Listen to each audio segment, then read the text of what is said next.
नमस्कार,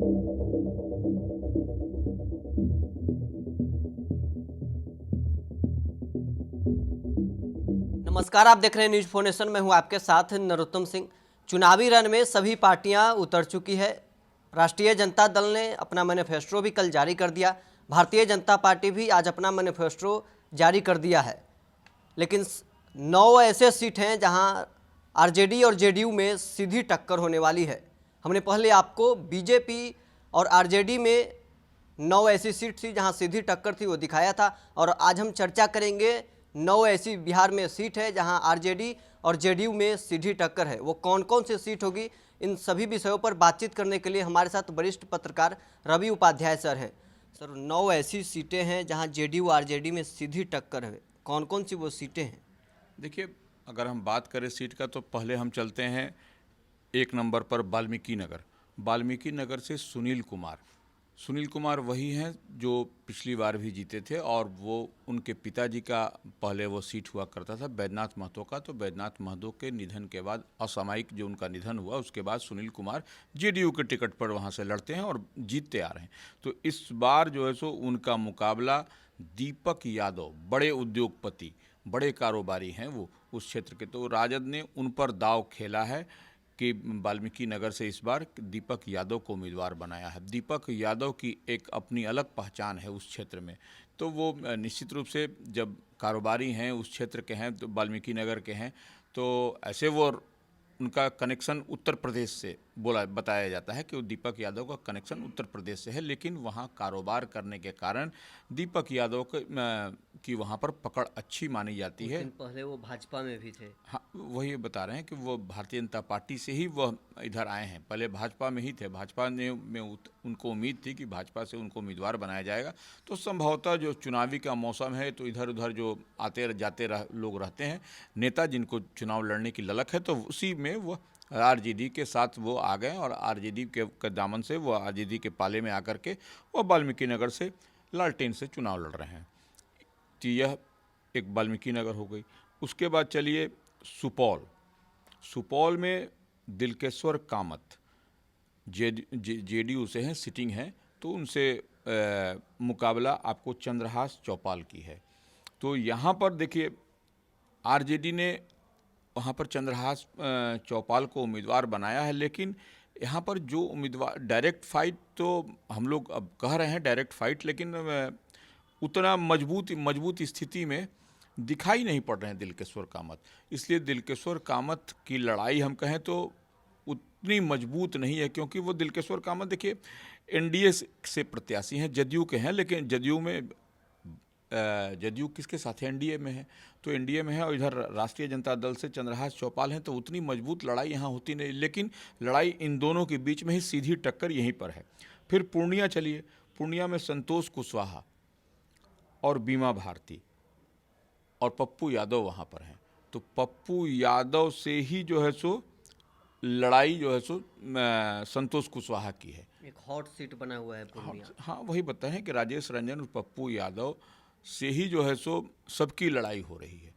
ये sitting MP Santosh Kushwaha की कह लीजिए, या बीमा भारती की कह लीजिए। बीमा भारती तो खैर अभी रेस में आने की कवायद में है, किस तरह से हम रेस में चले आएँ, नंबर 2 हो जाए। लेकिन वहाँ पर लड़ाई आपको एकदम दिखाई पड़ रही है। पप्पू यादव और संतोष कुशवाहा, जो जेडीयू से पूर्णिया के एमपी हैं, उनसे लड़ाई है, यह वहाँ पर देखा जा रहा है। और पप्पू यादव को किस तरह से तंग और परेशान प्रशासन की ओर से या इधर उधर से किया जा रहा है, यह एकदम पब्लिक डोमेन में है। इसका फुटेज भी सब लोग कई बार हम लोग देख चुके हैं।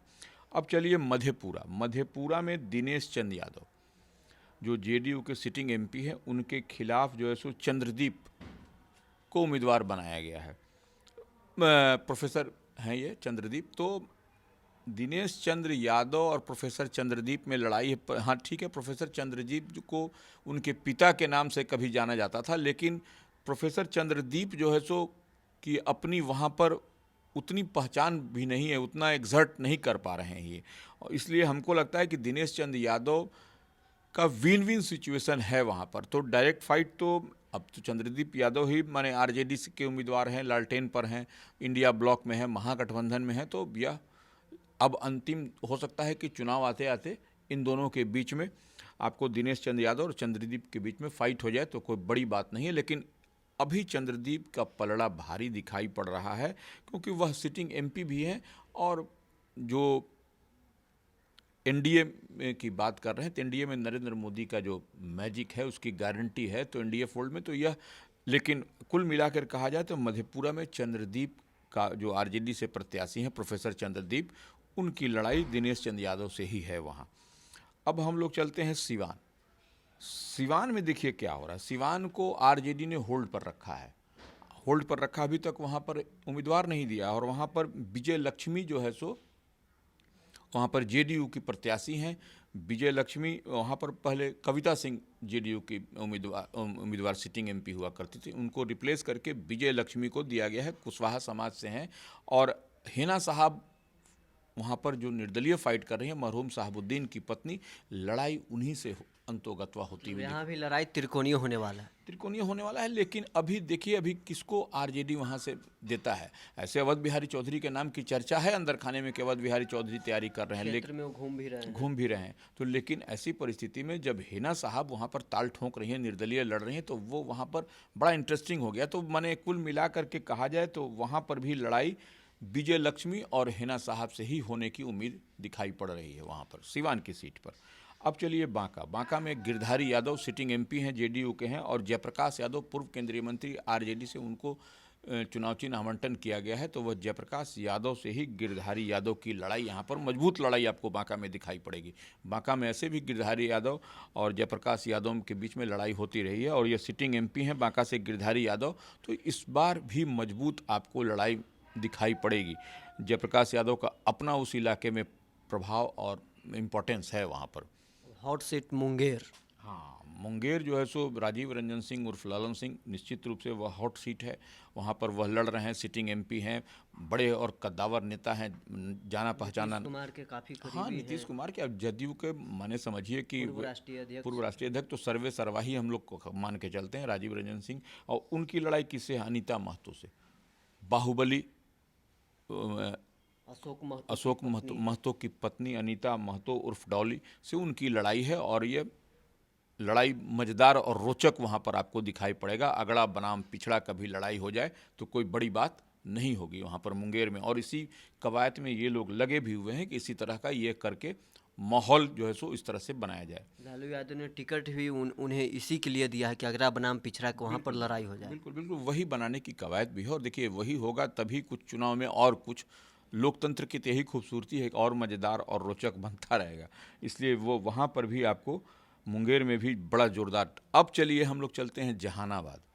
जहानाबाद में सिटिंग एमपी हैं, कौन है सिटिंग एमपी? चंद्रेश्वर प्रसाद चंद्रवंशी। उनकी लड़ाई किससे है? सुरेंद्र यादव से, आरजेडी के कद्दावर नेता हैं सुरेंद्र यादव, मंत्री भी बिहार सरकार में हैं, सांसद भी जहानाबाद से रह चुके हैं और 17 महीने का पिछले दिनों महागठबंधन की सरकार थी, उसमें वह मंत्री भी बने हुए थे। तो चंद्रेश्वर प्रसाद चंद्रवंशी, और वहाँ पर देखिए आशुतोष लड़ रहे हैं। आशुतोष भूमिहार ब्राह्मण समाज बोला जाता है, उससे आशुतोष कुमार भी ताल ठोक रहे हैं। तो देखिए आशुतोष कुमार के लड़ने के कारण अभी इतना सुरेंद्र यादव पर जो बहुत ज़्यादा बात हो रही है, हमको लगता है कि आशुतोष भी रेस में बने हुए हैं। पूर्व सांसद अरुण बाबू के भी चर्चा है कि वहाँ से चुनाव लड़ सकते हैं। हाँ, देखिए पूर्व सांसद अरुण बाबू को लड़ेगा तब तो फिर लड़ाई कुछ अलग होगी, लेकिन पिछली बार भी पूर्व सांसद अरुण कुमार लड़े थे तो वो उस बार वैसा कुछ कर नहीं पाए थे। लेकिन फिर हम आशुतोष कुमार युवा और यूथ हैं, इसलिए हमको लगता है कि उन पर भी वोट चढ़ेगा इस बार, और समाज के सभी वर्गों का वोट आशुतोष कुमार पर चढ़ने की उम्मीद है। देखिए कहीं ना कहीं चंद्रेश्वर प्रसाद चंद्रवंशी जो सिटिंग एमपी हैं, उनके खिलाफ एंटी इनकम्बेंसी भी है, तो कहीं बड़ी नाराजगी देखने को मिलती है। क्षेत्र में जा रहे हैं, वहाँ जनता उन्हें घेर रही है, पूछ रही है आपने 5 साल में किया क्या है। बिल्कुल बिल्कुल सही बात है। चंद्रेश्वर प्रसाद चंद्रवंशी के साथ में, ठीक है वो एनडीए फोल्ड में है, नीतीश कुमार के साथ में है, जदयू ने अति पिछड़ा को टिकट दिया है चंद्रवंशी को फिर से, तो यह एक अलग है। वह राजनीतिक परिदृश्य में आप देखिएगा तो देखने में बड़ा सुंदर दिखाई पड़ता है, लेकिन जहां वोट की राजनीति होती है वहां पर कहीं ना कहीं भूमिहार बहुल इलाके में चंद्रवंशी का एक्सेप्टेंस जो है सो कम होता हुआ दिखाई पड़ता है। वहाँ जो जहानाबाद के भूमिहार नेता हैं, जो जेडीयू में थे, जगदीश शर्मा, उनके पुत्र राहुल टिकट के रेस में थे, वो भी अब नाराज चल रहे हैं। बिल्कुल, देखिए अब पार्टी लाइन पर तो वो, लेकिन जो एक्टिव होना चाहिए, जो देखिए भूमिहार समाज एक अलग मैसेज, समाज की नाराज़गी है कि उस भूमिहार बहुल सीट को आपने अति पिछड़ा को दिया, तो यह नाराज़गी भूमिहार समाज में है।